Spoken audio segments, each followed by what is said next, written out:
The Kentucky lab that analyzes evidence from crime scenes all over the state is behind on cases, and that could cause delays in solving crimes.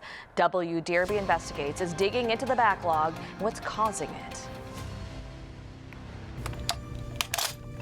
Inside the Kentucky State Police Forensic Laboratory in Frankfort, evidence from crimes across the state is processed here. Our laboratory is committed to ensuring public safety and that victims and survivors of crime achieve a sense of justice, security, and healing. Scientists do everything from analyzing bullets to testing blood and clothing from sexual assault cases. Whenever I applied our reagents, it turned like a pinkish color, so that's a good indication that blood is possibly there. For KSP lab manager Jeremy Triplett, this is more than just a job. In 1994, my grandmother was brutally murdered. I was only 14 at the time, but I still remember that agonizing wait for justice. To the victims and families, we will not forget you and what you're going through.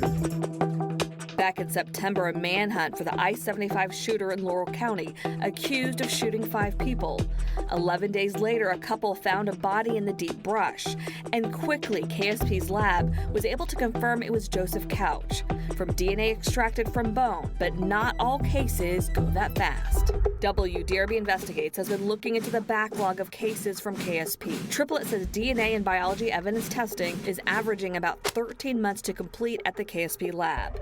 LMPD even started outsourcing some of its work to an out-of-state lab for quicker turnaround times. What type of cases are you still processing for LMPD? The cases we test most for LMPD are drug-related cases, so seized drug and toxicology cases. The lab says tests on seized drugs take about 36 days to complete. Toxicology is averaging 53 days, but it's faster if it's just blood alcohol content. The lab says firearms and trace chemistry testing take 5 months on average. What we're looking at today, and it's about 800, is the total pending sexual assault kits that we have in queue at the moment.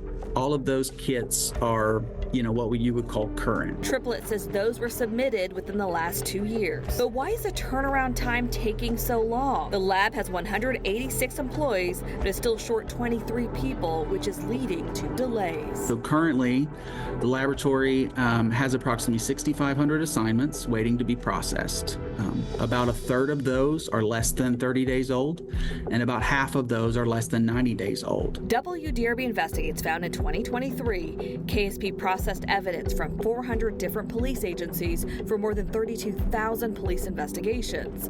This year so far, the lab has processed evidence for nearly 28,000 cases. We will work every day to maintain where we are doing well and improve in areas where we're not. Valerie Chin, WDRB News. If you have information about this story or another issue you think the WDRB Investigates team should look into, email us at investigate@wdrb.com.